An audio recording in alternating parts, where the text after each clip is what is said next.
تجد سلام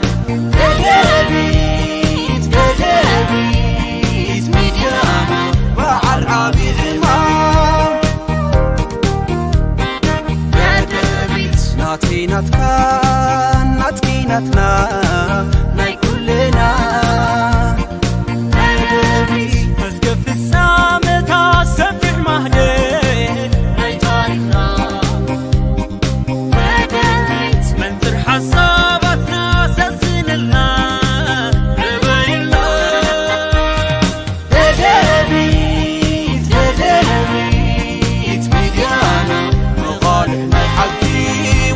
تجي سلام ددبيت ميديانا مع العبيد المام ددبيت ميديانا مغالح ما يحكي وتو تجي سلام ددبيت ميديانا مع العبيد المام سلام تعني يا بلي كبرات بيتسب ددبيت ميديا كمون تخاتلتي مدبك باخم نباخم وبزلهم معدي ساعات بقزازرا سلام كتكونوا لنا منه ددبيت ميديا والساعات نقرو مدبك باخم نباخم حيزنا قريبنا لنا سنه صنيحكم مدلواتنا كتكافلوا عدمنا اي نافتو فلما يمدلاو كحلفكم ينا يلومي فلما يمدلاونا برقص تعبي رئسي كم تتريقوا زلهم منقسي إثيوبيا بيناوي وسانتات ندقربا خمس صنحن بيناو وسانه ناي منقسي إثيوبيا خم دي تقبلن حوحات زفلطاتلو اسفع بيلنا خنتنتنا إنا ነገር ግን ቅድሚኡ ንሪኦም ዓበይቲ ዛዕባታት ኣለውና ንሶም ክነቕርብ ኢና ናይ መጀመርያ ኣብ ልዕሊ TDF ዝተፃወደ ዓብይ መፃወድያ ክነቃልዕ ኢና ማለት እዩ ዝሓበሬታ እዚዩ ዝረኸብናዮ ካብ ዝምልከቶም ኣካላት ስለ ዝኾነ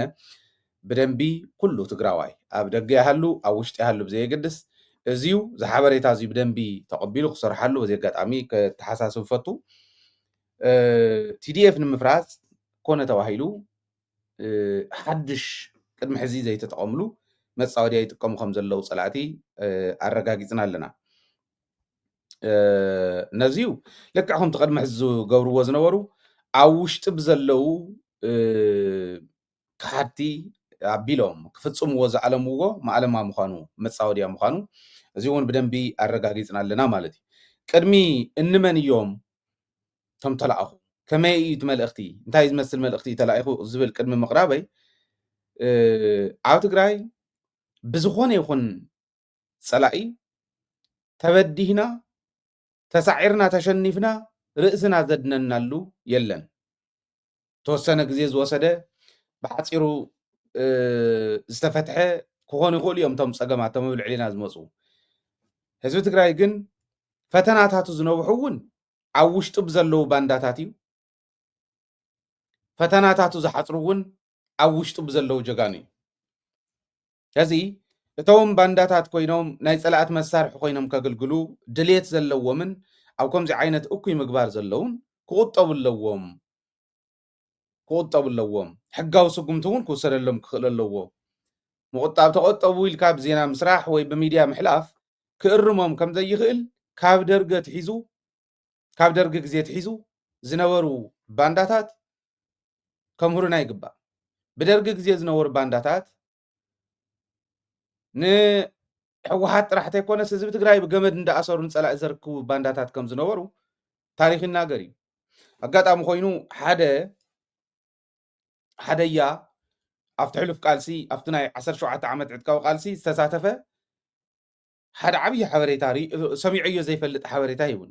ነዚ ኣብነት ክኾነና ኢለ ምክንያቱ እዚን ተቕሪብናዮ ተመክሮ ካብቲ ሕሉፍ ተመክሮ ዝረኸብና ምዃንና እንተፈሊጦም እቲ መሪሕነት እውን ካብቲ ሕሉፍ ተመክሮኡ ብደንብ እንዳደላደለ ክኸይድን ነቶም ሕጂ ኣብ ልዕሊ ህዝቢ ትግራይ ዓፀቦ ንክመፅእ ኣብ ልዕሊ ሰራዊት ትግራይ ምፍርራስ ምብትታን ንክህሉ ክገብሩ ተላኢኹም ዝመፁ ሰባት ካብ ሕሉፍ ተማሂሩ ስጉምቲ ምውሳድ ክጅምር ከምቲ ናይ ደርጊ ስኢልና ንሕለፎም ድሓን ንኽኣሎም ዝዓይነቱ ኣበይ ከም ዘብፅሐና ስለ ንፈልጥ ናብኡ ከይድገም ክጠቕመና እዩ ዝኣብነት እዚ እንታይ ይብለኒ ብ1982 ዓመተ ምህረት ሰራዊት ትግራይ ሰራዊት ሕወሓት በቲ ግዜ ኣብ ሰሜን ሸዋን ኣብ ጉናን እንዳሃለወ ናይ ጉና ቁሪ ናይ ጉና መከራ እቶም ተጋደልቲ ትፈልጥዎ እዮም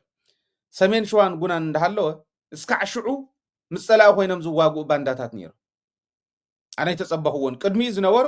ነይሮም እዮም ትኽክል እዩ ኣብ ትግራይ እንዳሃለወት ፀላኢ ደርገብ ትግራይ ኣብ ዝነበረሉ እዋን ነይሮም እዮም 15 ዓመት ይወሲዱ ናይቲ ኣብ ትግራይ ውሽጢ ዝነበረ ኩናት ድሕሪኡ እቲ 17 ንብሎ መላእ ኢትዮጵያ ኣብ 2 ዓመት እያ ተታሒዛ እንደሞ ይመልአን 2 ዓመት መላእ ኢትዮጵያ ኣብ 2 ዓመት ተታሒዛ ኣብ ትግራይ ዝነበረ ፀላኢ ንምውፃእ ግን 15 ዓመት ወሲዱ ንምንታይ ኣብ ትግራይ ሓደ ቶም መኳንንቲ ዝነበሩ ቶም ዝበልዑን ዝሰትዩን ዝነበሩ ኣብ ልዕሊ ህዝቢ ቸቸ ኢሎም ዝነበሩ ሂወት ህዝቢ ምንም ዘይግዳሾም እዚኣቶም ፈተና ነይሮም ንቃልሲ ህዝቢ ትግራይ ካልኣይ ምልሻ ስርናይ ባንዳታት ተላኣኽቲ እንተሎ ሰብ ሃፍቲ ካብ ደገ ናብ ውሽጢ ዝመላለሱ ዝነበሩ እንተይተረፈ ኣብ ደገ እውን እንተይተረፈ ነይሮም ለዚ እዚኦም ትግራዋይ ንትግራዋይ ስለ ዝኾነ ነንባዕሉ ስለ ዝነበረ ዝዋጋእ ዝነበረ ነንባዕሉ ስለ ዝነበረ ዝባላዕ ዝነበረ 15 ዓመት ወሲዱ ትዝገረመኒ ግን ካብ ትግራይ ወፂኡ እንዳሃለወ ፀላእ እውን ኣብ ሰሜን ሸዋን ኣብ ጉናን ኮይኖምሲ ደርጊ ዘደራጀዎም ነይሮም በቃ ጠፊኣ እያ ዝበሃሉ ዝብሉ ወያነ ጠፊኣ እያ ዝብሉ ፕሮፓጋንዳ እውን ዝነስሑ በቲ ሓደ ገፅ ብረት ሒዞም ዝዋግኡ እውን በቲ ሓደ ገፅ ማለት እዩ ድሕሪኡ እንታይ ኢልዎም ደርጊ ነዚኦም ዘንዶ ሰራዊት ኢልዎም ኣብ ዘንዶ ዝበሃል እዮም ነይሮም ኣብዚ ዝነበሩ ተጋሩ ማለት እዩ ትዝገርም ሕጂ እውን ኣብ ትግራይ እኒው ገሊኦም ሓለፍቲ ኣብቲ ዘንዶ ዝበሃል ሰራዊት ዝነበሩ እንታይ እዮም ዝብሉ ነይሮም ሽዑ ቁርፂ እያሎሚ ወያነ የብልክን መህደሚ ይብሉ ደርፊ ነይርዎም ሽዑ ናይቶም ኣብዚ ዘንዶ ዝበሃል ሰራዊት ዝነበሩ ተጋሩ ማለት ከምኡ ኢሎም ይደርፉ መቸም ኣምሓራይ ከምኡ ኢሉ ክደርፈ ይኽእልን ኦሮሞ ከምኡ ኢሉ ክደርፈ ይኽእልን ካሊእ እውን ከምኡ ቁርፂ እያሎሚ ወያነ የብልክን መህደም እንዳበሉ እንዳደረፉ ኣብ ልዕሊ ህዝቢ ትግራይ እስካዕታ ናይ መጨረሻ ሕቕታ ዝተቃለሱ ነይሮም ማለት ሕዚ ገሊኦም ሲ ኣነ እከለ ክብል ኣይደልን ኣስተኻኺሉ ይቅርታ ኢሉ ምናምን ከምኡ ድዮም ኣትዮም ቶም ሕዚ ብመረዳእታ ደረጃ እንተሎ ሽሞም ረኺበዮም ዘሎ ኣብ መቐለ ዳኣንት ናይ ዞባ ዳኣንት ደቀትን ንኣሽትን ኣብ መቐለ ኣብኡ እኒአው ኣብ መቐለ ኣለዉ ኣብ ኣክሱም እውን እኒአው ኣብ ካልኦት እውን ከልው እዮም ኣብነት እየ ዝጠቅስ ዘለኹ በቲ ኮይኖም ዝዋግኡ ዝነበሩ ደርጊ ኮይኖም ዝዋግኡ ዝነበሩ ማለት እዩ ሓደ ሓደ ግዜ ክነቅርብ ከለና ኣብዝዩ መራሕቲ ትግራይ ካብ ዝተሸወዱሎም ሓደ ተላኣኽቶም እንተይተረፈ ፀሓፍቶም እንተይተረፈ ደርግን ናይ ደርጊ መንጨብጨብተን እዮም ነይሮም ዳስዋይ ኢህወደግ ዓለም ዘገረመ ፖሊሲ ሒዙ መፅዩ ኣብ ኢትዮጵያ እውን ርኡይ ለውጢ ኣምፅዩ ፍቅዶ በረኻ ዝነበረ ሰብ ተኣኪቡ ከም እንስሳ ኩሉ ነገሩ ዝገብር ዝነበረ ሰብ ኮይኑ ቴክኖሎጂ ተማሂሩ ናብዚ ደረጃ እዚ ንክበፅሕ ዝገብር ፖሊሲ ሒዙ መፅዩ ኢህወደግ ኣፍሪሶሞ ንምንታይ ሰብ ኣጀንዳ ነይሮም ኣብቲ ውሽጦም ማለት እዩ ኣብ ውሽጦም ኮይኖም እዮም ኣፍሪሶሞ ለዚ እከለ ክብል ኣይደልን ግን ኣብ ሓላፍነት ሕዚ እውን እኒወትም ሰብ እንታይ ማለት ይመስለኩም ብትርጉም ደረጃ እቶም ፀረ ትግራይ ዝቃለሱ ዘለው ፀላእቲ ሕዚ ምስ ፀላእቲ ኮይኖም ባንዳታት ኮይኖም ትግራይ ንክትፈርስ ለይትን ቀትርን ዝሰርሑ ዘለው ቆልዑ እዚኣቶም ሲ ፅባሕ ወይ ምሳና ወይ ምስ ደቅና ኣብ ትግራይ ሓላፍነት ሒዞም እንደገና እቲ ሕዚ ዘራምድዎ ዘለው ክሰዓር እንድዩ ክስዕሩ ዘይኽእሉ እንድዮም ትግራይ ምዕዋታ ዘይተርፍ እንድዩ ምስ ተዓወተት ሓለፍቲ ኮይኖም ክመፁ እዮም ማለት እዩ ሰብ ሃፍቲ ንሶም እዮም እያ ናይ ትምህርቲ ዕድልን ካልእን ዝረኸቡ ደቆም እዮም እያ እዚስ ከመይ ጌርና ኢና ክንመሃረሉ መዓዝ ኮን ክነመሓይሽ ይኸውን ባንዳ ዋጋ ዝኸፍለሉ ግዜ ኣብ ትግራይ መዓዝ እዩ ዝመፅእ ባይዘወይ ሎሙ ዘሎ ባንዳ ዋጋ ክኸፍል ምግባር ፅባሕ ካሊእ ባንዳ ከይፍጠር ዋና መሳርሒ ምዃኑ ክነስተውዕል ክንክእል ኣለና እንታይ ኢና ኮይንና ዘይንሪኦ ብጣዕሚ ዝገርመኒ ዘሎና ከም ዝበሉ ኣለዉ ሕዚ ንምንታይ እዩ ዘልዕለዮ ናፍታ ናይ ሎማዓንቲ መረዳእታና ብልፅግና ያው ብመጀመሪኡ እውን ትግራይ ከጥፍእ ከም ዝመፀ ንፈልጥ ኢና ሕጂ እውን ንቅድስና ኢሎም ንክፀድቁ ኢሎም ኣይኮኑን ገዲፎምና ዘይኽእልዋ ምዃኖም መሬት ትግራይ ረመፅ ከም ምዃና ስለ ዝፈልጡ እዩ ጃህራ ኣይኮነን እዚ ተረድእዎ ብደንብ ግድ የብልኩም ስለ ዝፈራሕካ ዝገድፈካ ፀላእ ይብልካን ከምኡ ዝበሃል ፀላእ ይብልና ንሃና ተፈሪሕናማ ክበልዑና እዮም ክመፁ እንተደፊርናን እንተሓቢርናን ጥራሕ ቅልፅም እንተሃሊልና ጥራሕ እዩ ፀላእ ዘይደፍረና ተፈተወ ተፀላእ ከምዚ ክብል ከለኹ ዝፈርሑ ዝሰጉእ ሰባት ስለ ዘሉ ኩናት ዲኻ ከምዚ ዲኻ ሞደ ዲኻ ገለ ዝብሉ ስለ ዘለው እየ ኣይትፍርሑ ዋላ ውሕዳት ይኹኑ ከምኡ ስለ ዘለው እየ ዝብል ዘሎ ክንወፃ ንኽእል ሓድነትና ኣጠናኺርናን ደፊርናን ጥራሕ እዩ እዚኣ እያ ስለዚ እቶም ፀላእትና ትድልየቶም ከምኡ እዩ ሕጂ እውን ይገብርዎ ኣለው እዚ ኩሉ መኪሮም ባዕሎም ጨፍጭፎም መላፍንቲ ሒዞም መፅኦም ጨፍጭፎም ኣይኮነሎምን ኣይወድኡናን ከምቲ ዝደለይዎ ንሕናን ታሪክናን ትሕቲ መሬት ከስፍሩና ኣይከኣሉ ሕዚ ግን ከምቲ ዝብልዎ ዝነበሩ ሕዚ እውን ንሶምን ታሪኮምን ጥራሕ እንተይኮነስ ንዕኦም ዝመስሉ እውን እንተይተረፈ ትሕቲ መሬት ክነሰፍር ኢና ከም ዝበልዎ ከምኡ ከስፍሩ ለይትን ቀትርን ዝሰርሑ ኣለዉ ንሕና ምንታይ ኣለና ዜር ይፈልጥ ትርእይዎ ኣለኹም ሕዚ በዓል ጌታቸው ተላእኽቲ ነይሮም ተላእኽቲ ኣባሪርና ባዕሎም ሃዲሞም ከይዶም መባእ እንዳ ኣባ ገሪማ ዝበልዕስ ባዕሉ ይላፋለፍ ከም ዝበሃል ከይዶም ይላፋለፉ ኣለዉ ህዝቢ ትግራይ ኣብስርሑ ኣሎ መሪሕነት ትግራይ ግን ዝጎድሎ ኣለዎ ኢለ ስለ ዝኣምን እዩ ዘቕርቦ ዘሎ ወላ ህዝቢ ትግራይ እውን ክርድእ ኣለዎ ሰባት ልኢኾም ኣለዉ ሕዚ እቲ ተላእኸ ንምንታይ እዩ ዝብል ብደንቢ ገይረ ክብርሃልኩም እየ እታ ዋና ሕዚ ታኮር ኮይና ዘላ ናይ ሰራዊት ትግራይ ኣዛዚ ኣብይ ኣሕመድ ዝደልዮ ሰብ ምግባርን ጥራሕ እያ የለን ግን ከምኡ ክኸውን ኣይኽእልን ኣብይ ኣሕመድ ዝደልዮም የለውኖ ሕዚ ሳላቶም ጀጋኑ እታ ነገር ኩላ ተብላዕሊዓ ብናፅነት ተኣኪቦም 2 ሰሙን 3 ሰሙን ተኣኪቦም ናፅነት ንኩሉ ተዋሂቡ ድሕሪኡ ብሓይሊ ድሌትና እንተዘይገበርና ዝበሉ ተፈልዮም እዮም ካብኣቶም ክኾነ ይኽእልን ካፍቶም በንዲዶም ፀረ ህዝቢ ትግራይ ዝሰርሑ ዘለው ኣዲስ ኣበባ ሰፊሮም ዘለው ክኾነ ይኽእልን እንተኮይኑ ካፍቶም ኣብ ትግራይ ምስ ህዝቦም ዝኔው ዝቃለሱ ዘለው ለይትን ቀትርን ካብኣቶም ውሽጢ ይኸውን ካፍቶም ኣርሚ መራሕቲ ውሽጢ ይኸውን ፃዕሮም ግን ከምኡ ኣይኮነን ብግልፂ የዛረብ ዘለኹ እከለውን ክብል እየ ከልዕል እየ ምክንያቱ ቅርከ ይብለኩም ተላኢኹም ምምፃእኹም ዓበይቲ ኢኹም ሜጀር ጀነራል ዝኣክል ሰብ ኦኬ ብርጋዴር ጀነራል ዝኣክል ሰብ ሌትናንት ጀነራል ዝኣክል ሰብ ኣብዚ ደረጃ እዚ ዘሎ ሰብ ዋላ መጉደፍዎ ብኮሎኔል ደረጃ ዘሎ መኮነን ብኮሎኔል ደረጃ ዘሎ መራሒ ሰራዊት ከመይ ገይሩ ፀረ ህዝቡ ክመፅእ ይኽእል ይገርምን ናይ በዓል ሳሞራ እንዳገረመና ክንዱ ዝኣክል ዝደንቆር እዮም ነይሮም ጀጋኑ እንዳበልና ነንጭብጭብ ዝነበርና ሰነዚኦም እዮም እንዳበልናስ ከመይ ገይሮም ኣብዚ ደረጃ ዘለው ሰባት ተልእኮ ሒዞም መፁ ሕዚ ሰራዊት ትግራይ ስጋኣት እዮም እዚኦም እንዳበልኮ ኣይኮነን ኮርስ ፈተና ክኾኑ ይኽእሉ እዮም ግን ንባዕሎም ወዲቆም ዝድርበዩ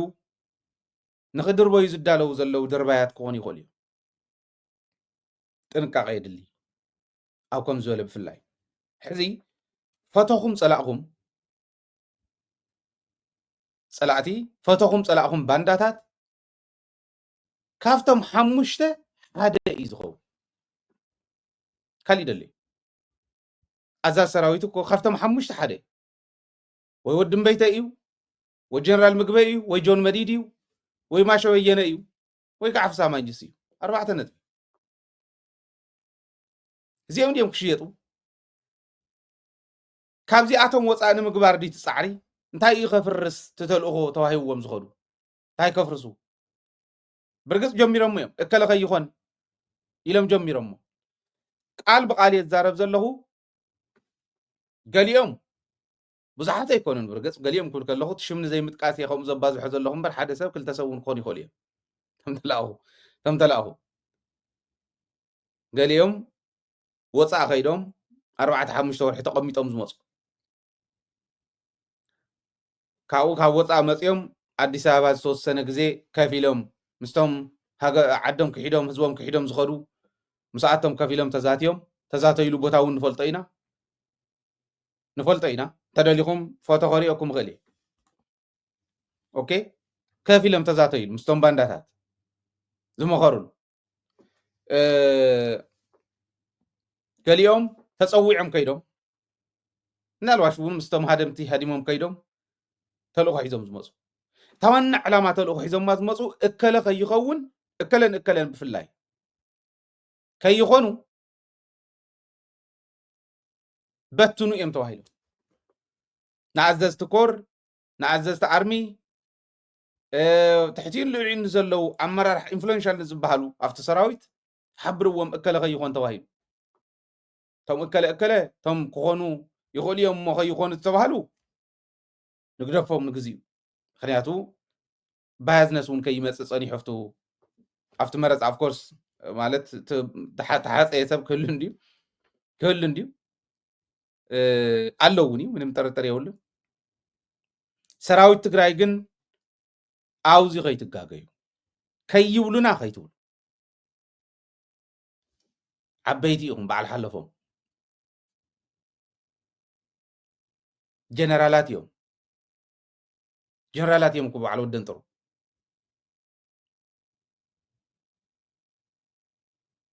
እንታይ እዩ ማለት እንታይ እዮም ዝነዝሑልና ኣይፈልጥን ፍራንክ ኣሎ ኣብ ሓደ ቪድዮታት ተሪኢኹም ፌስቡክ ኣብ ዩቱብ ፕራንክ ዝገብሩ ቆልዑ ዝኾነ ገለ ሓመኮሽ ዝመስል ነስ የብልሞ የውድቕዎ ከምኡ ሲልካ ከምኡ ትጥንቆላት ከምዚ ዓይነት ስራይ ነገር ከም ዘሎ ንምርኣይ እንዲ ከምኡ ይገብሩሞ ይወድቁ ከምኡ ገይሮም ድዮም ዝነዝሑልና ነገር ዘሎ ዋ ጅግና እንዳፃወትካየ ዝመፃኻ ንምንታይ እዩ ዝባላሸው ንምንታይ ይባላሸው እከለ ከይኸውን ኢሎም ስለ ዝጀመሩ እየ ዝዘልዕሎ ዘለኹ ሽምኩም ኣይተበላሽው ኦረዲ መን ከም ዝኾነ ዝተፈለጠ እዩ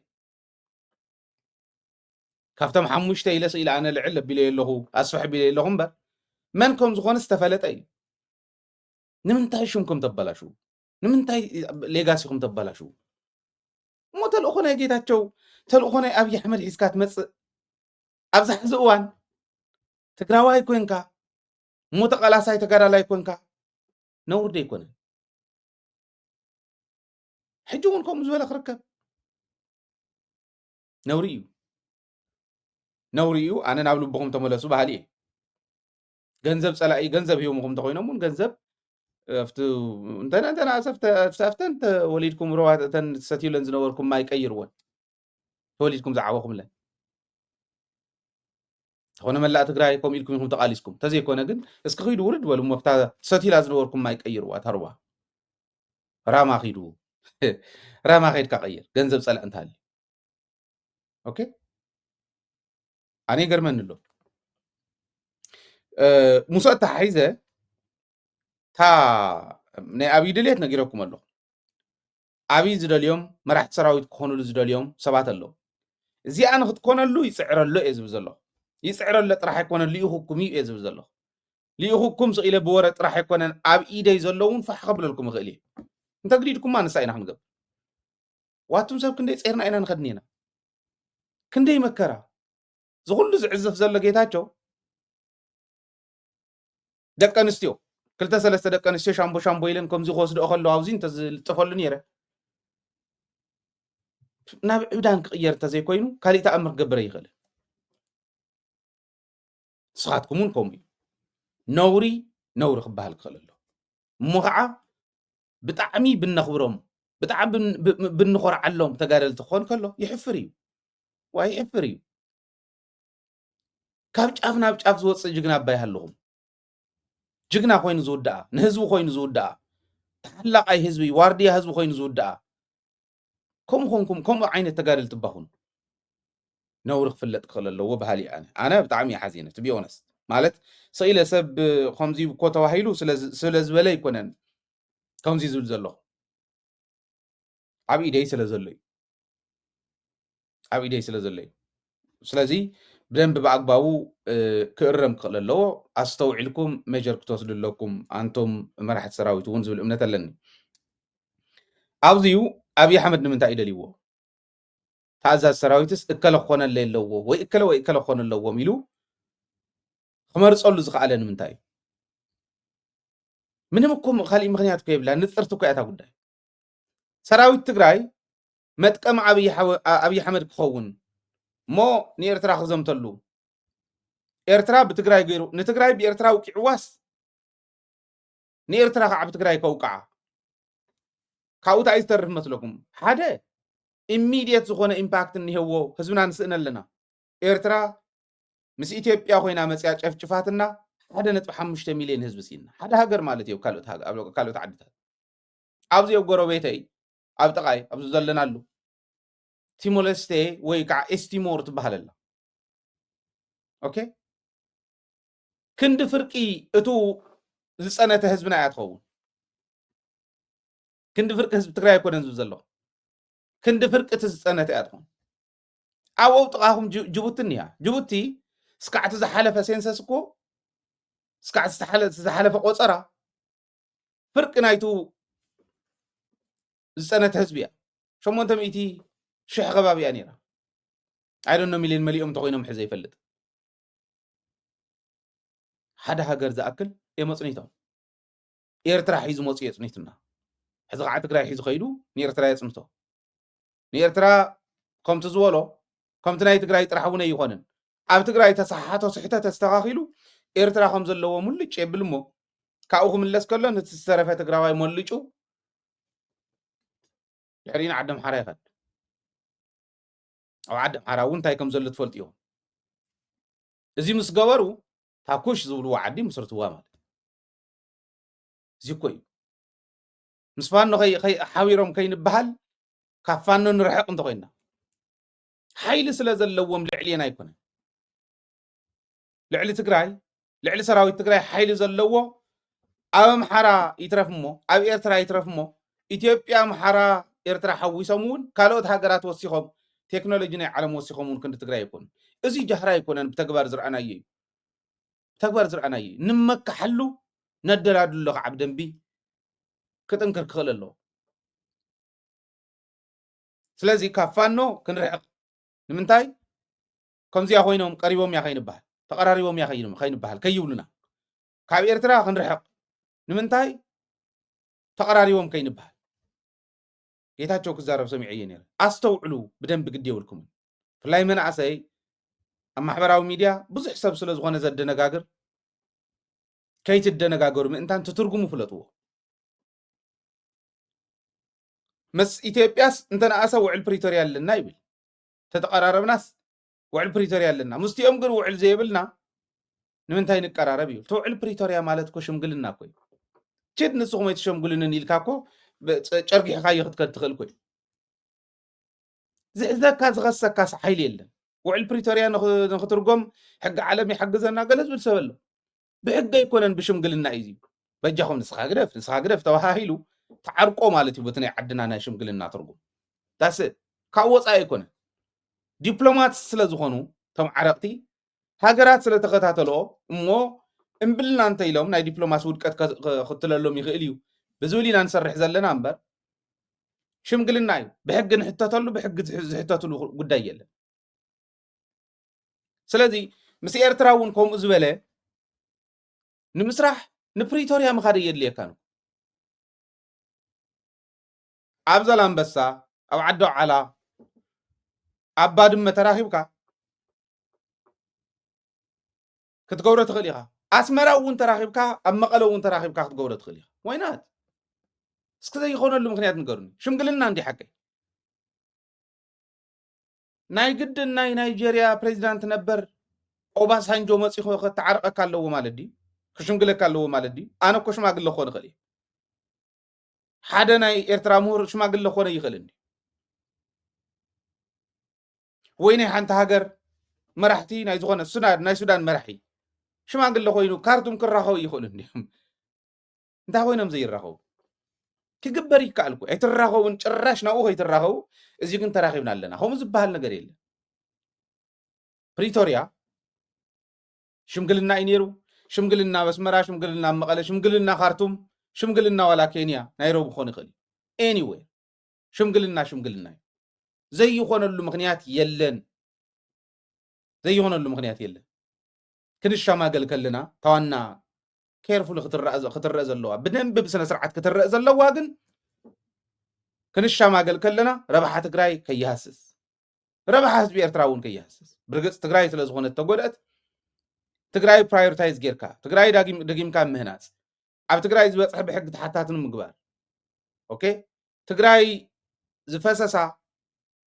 ዝኸሰረቶ ክትከሓስ ምግባር ረብሓ ትግራይ እሕሊፉ ዝህብ ክኸውን የብሉን እምበር ምዝርራብ ነውር ኣለዎ እዚ ኢቱ ብደንቢ ክንሓስቦ ዘለና ክብል ደልየ ስለዚ እዚኦም ኣብ ግምት ዝእተወ ምርኻብ ክንገብር ንኽእል ኢና ምንም ጥርጥር የብለይ ንኤርትራያ ክኸድ ከለኹስ ክሕግዙን ዝኽእሉ መራሕቲ ክሕግዙን ዝኽእሉ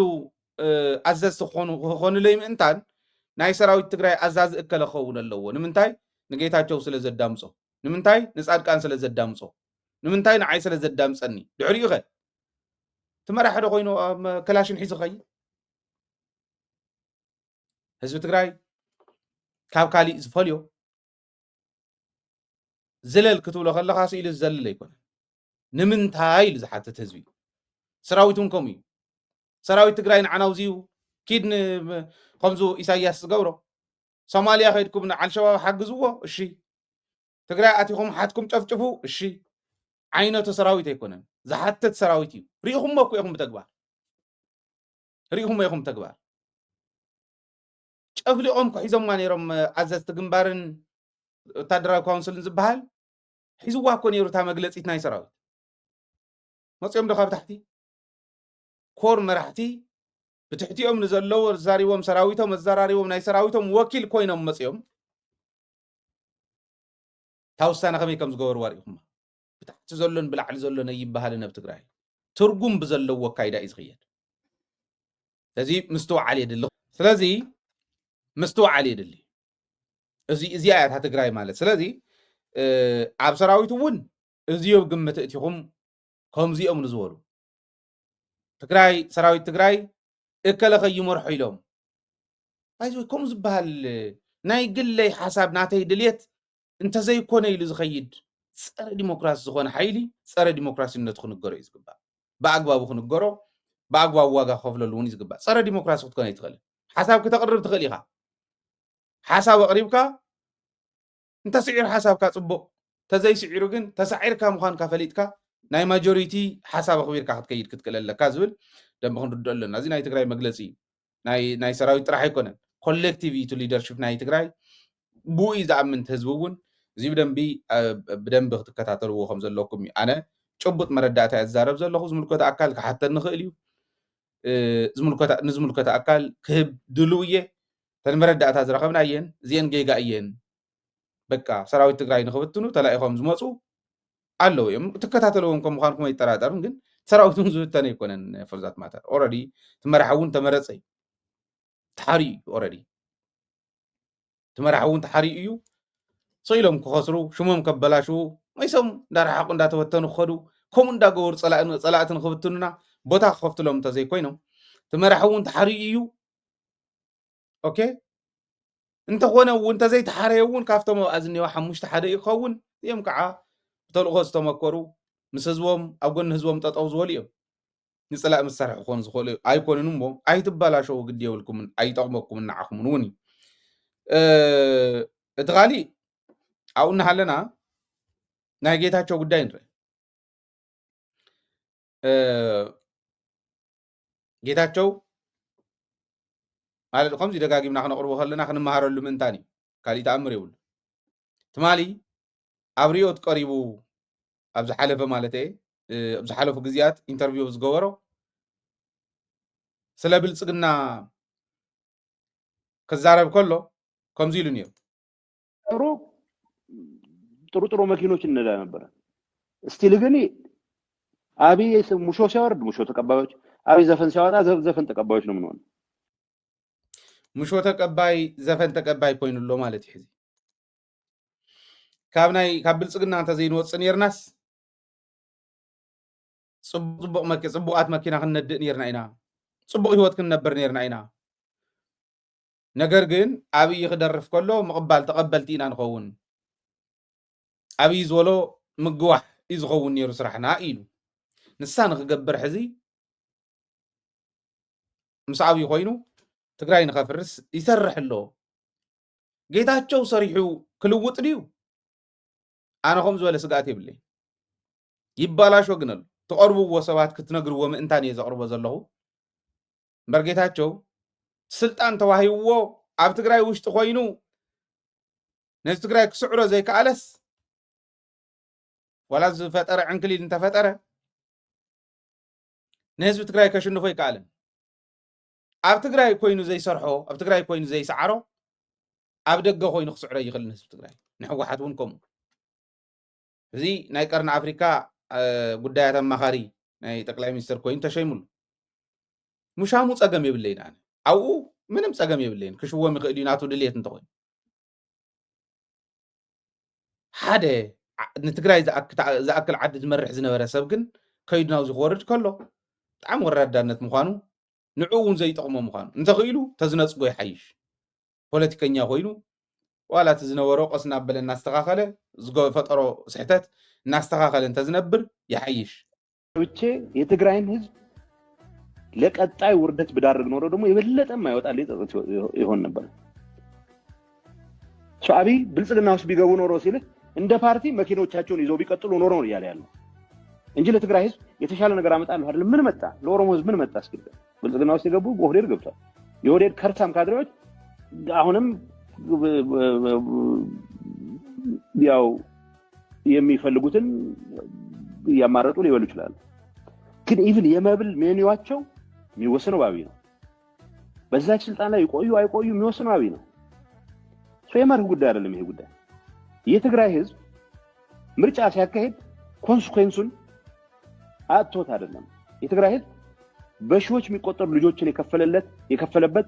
ራስን በራስ የማስተዳደር መብት አደጋ መውደቅ የለበትም። ወደ አመጽ ምናመራ ከሆነ የአመጽ መንግስት ነው መርጠው ብሎ ነው የአመጽ መንግስት ነው የመረጠው። በነገራችን ላይ የትግራይ ህዝብ የመልካም አስተዳደር ኢሹ እንዲፈታልኝ ብሎ አይደለም ህወሓትን ባለፈው ምርጫ የመረጠው። ህወሓትን የልማት አጀንዳ እንዲያስቀጥልኝ ብሎ አይደለም የመረጠው። የማረገውን ጸረ ፋሽስት አመጽ የሚያስተባብርልኝ ኃይል ነው ብሎ ነው የመረጠው። የአመጽ ማንዴት ይዘን ነው የተንቀሳቀስ ነው። አም ፕራውድ ይብለላ ሕጉስ ምዃኑ እዩ ዝገልጽ ነይሩ። ናበይ ከደዝ ጌታቸው እዚ እዩ ኣነ ዝገረመኒ። ጌታቸው ካብ መጀመሪኡ ከምታ ኣብዚኣ ትሰምዕዋ ዝነበርኩም ዓይነት መትከል ሒዙ ዕንቅፋት ተጋጠሞ እውን ምስ ህዝቢ ኮይኑ እንዳፈትሐ እንተዝኸይድ ነይሩ ከመይ ዝበለ ሌጋሲ ነይሩ ይመስለኩም? ሰብ ተበላሾ ክብሎ ከሎ ለካስ ናብ ከምዚ ዓይነት ወደቃ እውን ተወደቕ ኢኻ። ብቀደሙ ዳኣ ዘይመተደመረ ለገሰ ዝብሎ ሓደ ቀልዲ ኣሎ ክነግረኩም። ሓደ ወድስ ዓተር ሸዊት መሸላ እንዳሰረቀ ሕምስ ኣቢልዎም ኣብ ሓደ ከባቢ ድሓር እዞም ሰብ ዋና ዝሰርቆም ዘሎ ነቶም ዝሰርቆም ከዓ ነቶም ድኽም ዝበሉ እዩ። ንድኽም ዝበለ ገባር ክወቅዓነ ይኽእልን ክስዕረነ ይኽእልን ንዝብሎ እንዳኸደ ይሰርቕ።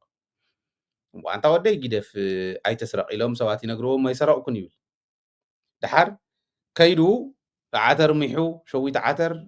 ሸዊት መሸላ ቆራሪፁ ገለ ጢር ረቢሉ ተሸኪሙ እንዳኸደ እንዳሃለወ እቶም ሰብ ግራት ባዕሎም ከም ዘይኽእልዎ ስለ ዝፈልጡ ምልሻ ሒዞም መፅኦም ዶበል ገለ ኢሎሞ ታዳንኽን ክትገብራ ኢልዎ ካልኦት ይመሲልዎ ማለት እቶም ሰብ ግራት ይመሲልዎ ታዳንኽን ክትገብራ ገለ ኢልዎም ብድሕሪኡ ኮይኖም ከምኡ ምስበልዎ ዘወር እንተበለስ ተኸላሽን ጭዋዕጭዋዕ ኣቢሎም ምስ ኣቀባበሉ ኢሉ ዘረባ ኣብይዎ ማለት እዩ። መሓሩ ንኽብል አንተ ወደ ብትግርኛ ተዛረበ ይበልናካ ኣኒሎሞ ማለት አንተ ወደ ብትግርኛ ተዛረበ ይበልናካ ማለት ደውበል ክንብለካ ከለና ወይ ኣይትስረቕ ክንብለካ ከለና ሽዑ እዩ ነይሩ እቲ ዘረባ ሕዚ በብእ ምባል ትርጉም የብሉን ዝዓይነቱ ኮይኑ ናይ ጌታቸው እውን ሕዚ ጌታቸው ኣብ ኩለን ዩቱብ የለ ኣብ ሜይንስትሪም ሚድያ የለ ይዘውር ኣሎ ስልጣን እውን ተረኪብዋ ከምታ ዝበላ ናይ ኣብይ ደርፊ ተቐባሊ መንጨብጨቡ ኮይኑ ናይ ምግቢ ዝርዝሩ ሜኑ እውን ብኣብይ ዝውሰን ከምታ ዝበላ ኮይኑ ናይ ኦህዴድ ከርሳም ካድሬዎች ከም ዝበሎም ሳም ካድረ ናይ ትግራይ ኮይኑ በርስኳ ተሕወሓቶ ባረረተ ኣውረደ ሕወሓት እውን የለን ከምዚ ኮይኑ ይኸይዱ ቃልሲ ህዝቢ ትግራይ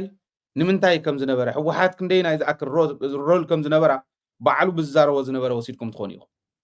እዚ ዝዓይነቱ ጌታቸው እዩ ሕዚ ዝኒሄ ማለት ብዙሓት ሰባት ዝድግፍዎ ዝነበሩ እውን ከምዚ ይብልዎ ምንድን ነው ይሄ ጀስት ቱ ቢ ኦን ዘ ሴፍ ሳይድ ጌታቸው ይህንን ውሳኔ ተቀብሎት ከሆነ የምትል ካቢያት ላስገባ አልተቀበለውም ብዬ ስለማምን አይደለም ጀስት ቱ ቢ ኦን ዘ ሴፍ ሳይድ ተቀብሎት ከሆነ ይሄ የሆነው የጌታቸው ረዳ የአብይ አህመድ አማካሪ ሚኒስትር መሆን ያለምንም ግንና ቢሆንም ካታጎሪክሊ ከባድ ስህተት ነው ብዬ ነው ካታጎሪክሊ ማለት እንደዚህ ለዚህ ግብ ነው የተደረገው ተብሎ የማይብራራ እንደዚህ ስለተደረገው እኮ ነው እነ እገሌ ስለገፉት እኮ ነው ተብሎ የማይስተባበል ይሄ ጥቅም ስለሚገኝበት እኮ ነው ተብሎ ትንተና ሊቀርብበት የማይችል ጭፍን ድፍን ያለ ስህተት ነው ብዬ ነው የማስበው። ፖለቲካዊ ትርጉም የማይሰጥ ብልህ ሞራላዊ አመክንዮ ልታቀርብበት የማትችል ህግ የማታጣቅስበት ግለሰባዊ የሆነ ነገሮች የማትጠቅስበት ነው እነ እገሌ እኮ ናቸው እንዲህ ያደረጉት ምናምን ተብሎ በማንም ሊላከክ የማይችል ከባድና ከባድ ጥፋት ነው። እኔ ልደቱ በነገራችን ላይ የሆነ ሰው ገፍቶኝ እኮ ነው እንደዚህ የሆንኩት የሚልን ሰው ተቀብዬ አላውቅም። በመሰረቱ ከሆነ ካምፕ ወደ ሆነ ካምፕ መላጋት የግድ አይደለም። አቶ ጌታቸው ብዙ ምርጫዎች ነበሩት። ለምሳሌ ኦኬ በህወሓት ፖለቲካ ውስጥ ሊሰራ የማይችልበት ሁኔታ ካለ ወጥቶ ከፖለቲካ መጀመሪያ ከፓርቲ ወጥቶ ፖለቲካ መስራት ይችል ነበር። እየጻፈ መቀጠል ይችል ነበር። ኦፒኒየን ሜከር መሆን ይችል ነበር። መጽሐፍ ሊጽፍ ይችል ነበር። ያንንም እንኳ ማድረግ አልፈልግም ካለ እንደማናቸውም ግለሰብ ወይ መቀለ ዩኒቨርሲቲ ወይ አክሱም ዩኒቨርሲቲ ወር በአዲስ አበባ ካሉ አንዳቸው ኮሌጆች ወይ ዩኒቨርሲቲዎች ያም ማለት አልቻል ካለ በሆነ ዓለም አቀፍ ተቋም ውስጥ ስራ እየሰራ እንደማናቸውም ሰው ዝም ብሎ እየኖረ መቀጠል ይችል ነበር። ብቀሊል ነይሩ ትክክል እዩ። ጌታቸው ባይዘወይ ንህወሓት እውን ክመርሓ ነይሩ ብቀሊሉ መራሒ ህወሓት ኮይኑ እስካዕ ሕዚ እውን ተመሪፁ መሃለወ ብቅንዕና ህዝቢ ትግራይ እንተዘግልግል ነይሩ። ህዝቢ እኮ ይሓያል ህዝቢ ዝሓዘ እኮ ይስዕር ንህዝቢ ትግራይ ኒዒቁ ንህዝቢ ትግራይ እንቋሽሹ ዋሪዱ ምኻዱ ኢናው ኣብፅሕዎ እዚ ኩሉ ጉዳጉድ ትማሊ ዝብል ዝነበረ ሕዚ ናብኣቶም ከይዱ ክሕቀፍ ከሎስ ኢሎም ክሓቅፍዎ እዮም ዝብል እምነት የብለይም። ብትክክል ስልጣን ይህቦሞ እዮም ብትክክል ኣብ ዝእከብዎ ኣኼባታት እውን ይእክብዎ ኣለው። ከምዚ ትርእይዎ ዘለኹም ከም ዘሎ ውርደት የለን። ምኩት ነርካ ወጠጦ ይግበርካ እዩ ምኩት ነርካ ወጠጦ ይግበርካ እዩ ምስለ ዓድና ብጣዕሚ እንድዩ ዝገርም ኣብቲ ክቡር ህዝቢ ነቲ ክቡር ህዝቢ ነቲ ጅግና ህዝቢ ትመርሕ ነርካስ ናብ ከምዚ ዓይነት ካብ ምኩት ናብ ወጠጦ ኣየውርድ እዩ ሓደ ግዜ ማለት ንምንታይ ከምዚ ኮነ ገለታት ከምዚ ዝበለኮ ከምዚ ስለ ዝገበርዎ እዩ ስለ ዝበደልዎ እዩ ዝብሉ ሰባት ኣለዉ። ልቢ በል ትማሊ ኣብ ናይ ግሊ ኣካውንተይ ዝለጠፍክዎ ፅሑፍ ነይሩ ናብ ዕንበባ ዝኸይድ መዓር ናብ ዘፍሪ ዝኸይድ ንህቢ እምበር ዝንበ ይኮነ ዝንቢ ናብ ገንቢ ዝኸይድ ንዓና ገንቢ እዮምቶም ፀላእትና ገንቢ እዮም ኦኬ መዓር ዘፍሪ ኢልና ኣይኮኑን ገንቢ እዮም ምስኣቶም ክትነብር እውን ዝጨንቀካ ሰኣን ክእለትና ሰኣን ኣሪሑቕ ዝሓስብ መሪሕነት ኣብኡ ተዓጅልና ምስኣቶም ምስ ገንቢ ነርና እምበር ገንቢ እዩ ንዓና እዚ ስለ ዝበልኩ ካሊእ ተቃል ወሲዶም ካሊእ ነገር ክገብሩ ይኽእሉ እዮም ከም ድላ እዮም። ጠስመ ይኮነት እንትለክ ነራ ኢትዮጵያዊ ኣብ ትግራይ ኣትያ ሰብ እያ ትጭፍጭፍ ነራ እንስሳት የለ ሰብ የለ ትክልቲ የለ ሓመድ ትግራይ እንተይተረፈ ዋጋ ዘኽፈለት ዓዲ ወርቅያ እንዳበልኩ ክስይም ኣይክእልን። ስለዚ ናብ ገንቢ ዝኸይድ ናብቲ ገንቢ ዝኾነ መሪሕነት ዝኸይድ ዝንቢ ጥራሕ እዩ ዝንቢ ኮይኑ እዩ ተረኺቡ ጌታቸው ከዓ ምንም ጥርጥር የብለይን እዚ ኸይዱ ከም ትርእይዎ ዘለኹም ዝንቢ ናብ ደንብኡ እዩ ኸይዱ ናብ ዝመስልዎ እዩ ኸይዱ ካልእ ተኣምር የብሉን እቲ ንህቢ ግን እቲ ንህቢ ንህቢ እዩ ኩሉ ግዜ ቀሰም ናብ ዝረኽበሉ መዓር ናብ ዘምዕረሉ እዩ ዝኸይድ እዚ ጌርኩም ረኣይዎ ክንዱ ዝኣክል ዝጋነን ሰብ ከዓ ኣይነበረን ጌታቸው ማይክ ሒዝካ ምዝራብ ምስ ተግባር ሓደ ኣይኮነን ተግባርን ማይክ ሒዝካ ምዝራብን ሓደ እንተዝኾን ነይሩ ብዙሓት ለፍለፍቲ ርኢና ኦኬ ሰብ ብዝለፍለፍ ኣይኮነን ብተግባር እዩ ዝልካዕ ስለዚ በዚኡ ክቕመጥ ክኽእል ኣለዎ ኣብኡ እናሃለና እስካዕ ሕዚ ናልባሽ መግለፂ ናይ ሕወሓት እውን ክንሪኦ ኢና ብጣዕሚ ወሳኒ ዝኾነ መግለፂ ኣውፅኦም ኣለዉ ንሱ ክንሪኦ ኢና እዚኣ ግን ረኣዩ ቅድሚ ናብቲ መግለፂ ምኻድና ክትርእይዎ እቲ መግለፂስ እንታይ ኢሎም እዮም ኣውፅኦሞ ዘለዉ ዝብል ቲቢኤስ ዝበሃል ቴሌቭዥን ቲቢኤስ ቲቪ ዝበሃል ሚድያ ኣሎ ቲቢኤስ ቲቪ ምናልባሽ እዚ ቲቢኤስ ሓደ ሓደ ሰባት ክብልዎ ከለዉ ታቲ ንፃድቃን ታቢ ንብስራት እታ ኤስ ከዓ ነስየ ኢሎም ናይ ፃድቃንን ናይ ብስራትን ናይ ስየን ተንኮል ጥራሕ እያ ትረኣየላ እዛ ሚድያ እዚኣ ርአያ እየ ብደንቢ ተኸታቲለያ እየ ብደንቢ ብዙሕ ኣይሰራሕናሉን ፀረ ህዝቢ ትግራይ ኮይኖም ኣብ ውሽጢ ትግራይ ተልእኾ ፀላእቲ እንዳሰርሑ ተረፍ መረፍ ናይ ጌታቸው ኣብኡ እዚኦም እዮም ንመን እዮም ብመን ዝምራሕ ካሊእ ሕወሓት ከለ ኢሎም እዮም ካሊእ ዝብሉ ዘለዉ ጌታቸው ብልፅግና ርኢና ዓንቶ ርኢኹም ሓቂ ብደብረፅዮን ገብረ ሚካኤል ዝምራሕ ሓይሊ ሕወሓት ዘውፅኦ መግለፂ ኢሎም እዮም ለጢፎም እኒኦም ኣብዙ ሚድያ እዚ ማለት ሕዚ ከምዚ ስለ ዝበለ ንሕወሓት ስለ ዘየድነቐ ገለ ኢልና ኣይኮናን ፀረ ሕጊ እዩ ዝኸይድ ዘሎ ስርዓት ዘይብሎም ካብ ኣግባብ ወፃእ ዝኾኑ ስራሕቲ እዩ ዝሰርሕ ዘሎ ከም ዝበለ ሚድያ ምሕታት ኣድላይ ሕወሓት ሕወሓት እያ ሓንቲ እያ ስራሓ ከዓ ትሰርሐላ እቲ መግለፂ ዘውፃቶ መግለፂ እውን ክንሪኦ ኢና ብደንቢ ሓደ ብሓደ እቲ መግለፂ ከቕርበልኩም እየ ብድምፂ እቲ መግለፂ ብደንቢ ተረዲእኹም ነምቲ ትሕዝቶ ናይቲ መግለፂ ብጣዕሚ ዝደንቕ ትሕዝቶ ኣውፅያ ኣላ ስለዚ ሓንቲ ሕወሓት እያ ብደብረፅዮን ገብረ ሚካኤል ዝምራሕ ሓይሊ እዮም ዝብልዎ ዘለዉ ውድብ እውን ኣይኮነን እኮ ሓይሊ ሕወሓት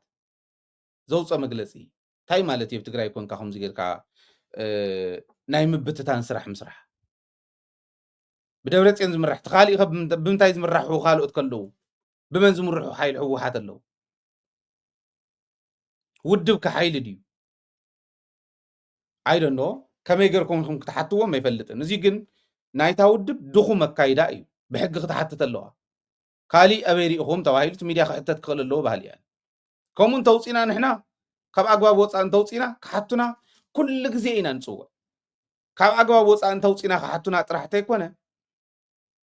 ሽሞይ ብዘይ ኣግባብ ኣልዒልካ ንዝብል ኣመራርሓ እውን እንተሃልዩ ይምፃእ ይመጉት ኢልና ኢና ክመጉት ይኽእል እዩ ክኸስስ ይኽእል እዩ ዝኸስና ግን ብዘይ ኣግባብ እዩ ኣካውንትና ንክልተ ዓመት ኣሽጎሞ እኒው ባንኪ ኣካውንትና ናተይ ናይቲ ሚድያ እውን ንክልተ ዓመት ዓሽጎሞ ዓፅዮሞ ኣጊዶሞ ቅርሺ ምውፃእ ይካል ንክልተ ዓመት እዚ እቲ ናይ ጌታቸው ስራሕ ብትግራይ ነዚኦም ግን እንታይ ይገብረሎም ነይሩ ክነውፀ ኢና ብግዚኡ ግዜ ሓሊና ክነውፀ ኢና እዚኣ ስለ ዝጎደለቶም ጠራዕራዕ ይብሉ ኣለዉ ብሕጊ ክሕተት ኣለዎም መግለፂ እዚዩ ብደብረፅዮን ናይ ዝምራሕ ሓይሊ ሕወሓት ኣይብልን ሚድያ እዮም ሬጅስተርድ ሚድያ ክሕተት ኣለዎ ግለሰብ ስኢሉ ተዘብሎ እውን ክሕተት እንዲ ዘሎ ሚድያ ከዓ ክኾን ከሎ ሞር ጥንክር ዝበለ ሕቶ ክቐርበሎም ክኽእል ኣለዎ ባህሊ እያ ድኽመትኩም እንዳረኣዩ ግን ተዓዲ ዓዲ ንምፍራስ ናይ ሩዋንዳ ጉዳይ ረኣዩ ከምዚ ዝበለ ካብ ኣግባብ ዝወፀ ክስራሕ ከሎ ካብ ኣግባብ ወፃኢ እዩ እዚ ተኣረሙ እንተዘይተባሂሎም ፅባሕ ንግሆ ከም ሩዋንዳ ነንባዕሉ ህዝቢ ነንባዕሉ ዝባልዓሉ መንገዲ ክፈጥሩ እዮም ጌጋ እቲ ዝኽየድ ዘሎ ኣግባብ ብዘለዎ መንገዲ ከም ሚድያ ዘይሰርሕሉ ናንጨብጨብካ ክኽየድ እንተተደልዩ እውን ተጋሒጦም እንደይኽኢሉ ኣብ ትግራይ ኮይኑ ግን ከም ዝበለ ሕዚ ናብ ቁም ነገር እንዳመፅሉ ዘለውሉ ታውድብ እውን ሓሳዊ ፀራሪጋ ተስተኻኺላ ብዘላትሉ ንኸፍርሱ እንደገና ከምዚ ምባል ትክክል ኣይኮነን ተናኣሰ ዝተወሰነ ናይ ባዕሎም ፎሎወር ስለ ዘለዎም ንዕኡ ብዘይ ኣግባብ ንፀጋም ዝመርሕ ዘጋጊ ዘዛብዕ ሓሳብ ምቕራብ ትክክል ኣይኮነን ክእረም ኣለዎ ታውድብ እውን ክትሓትት ኣለዋ ባህሊ ናብቲ መግለፂ ንኺድ ዋና ትሕዝቶ ናይ ሕወሓት ፃውዒታት እውን ኣለዉ ደገን ውሽጢ ዘሎ ህዝቢ ተጋዳላይ ኩሉ ከመይ እዩ ሓቢሩ ናብ ቃልሲ ክሰምር ዘለዎ ዝብል ብደንብ ኣቕሪቦም እዮም ምስኡ ግን ኢትዮጵያ ተኸዶም ዘላ ክያዶታት ብፍላይ እቲ ናይ በይናዊ ውሳነ ዝምልከት እዚኦም ጠጠው ክብሉ ኣለዎም ሓቢርና ክንውስኖም ኣብ ዝግባአና ሓቢርና ክንውስን ክንክእል ኣለና እዩ በይነ እየ ንክትብል ትገብሮም ፃዕርታት ኣብ ዝቐረባ እውን ዝረኣና ኣሎ ብርግፅ ወዲ ወረደ ሪኮመንድ ዝተገበረ ብሕወሓት ዜር የውፅኹም ትብሎም ቀዲሞም እዮም ሪኮመንድ ገይሮም ገና በዓል ጌታቸው እንሃለዉ ቀዲሞም ድሕሪኡ እውን ንዕኡ ከም ዘፅደቕሉ ብደንቢ ሓቢሮም እዮም ንሱ እውን ተመሊሱ ሓቢርና ኢና ንሰርሓ ኢሉ ንዕኦም እውን ዓዲሙ ካቢኔ እውን ዓዲሙ ዝተገበረ ሓቢሮም ዘካይድዎ ዘተ ዋና መረጋገፂ ናይቲ ሕብረት እዩ ናይቲ ተስፋ እዩ ስለዚ እዚ እናተካየደ ዘለሉ ኢትዮጵያ በይናዊ መግለፂ በይናዊ ውሳነታት ገብር እትብለሉ ኩነታት ክህሉ የብሉን ንሕና ይንቕበሎን ኢቱ ትሕዝቶኦም እስክንስማዕ ዓየት መግለፂ ብደንቢ ፅን ኢልኩም ኣዳምፅዎ ነጥኩ ትሕዝ ትኽእሉ ኢኹም ኣብ ሕድሕዱ ዘሎ ጎደሎ እንተሃልይዎ ጎደሎ ኣለዎ ኢልካ ምቕራብ እውን ኣገዳሲ ስለ ዝኾነ ሎሚ ግን መግለፅታት ብእዋኖም ይወፁ ኣለዉ ትሕዝቶኦም ፅቡቃት እዮም እዚ ክድነቕ ዘለዎ እውን ክድነቕ ኣለዎ ማለት እታ መግለፂት ነስማዕ እያ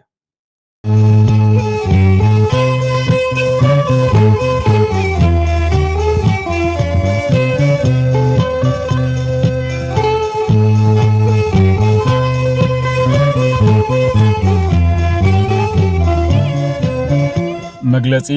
ማእኸላይ ኮሚቴ ህዝባዊ ወያነ ሓርነት ትግራይ ማእኸላይ ኮሚቴ ህዝባዊ ወያነ ሓርነት ትግራይ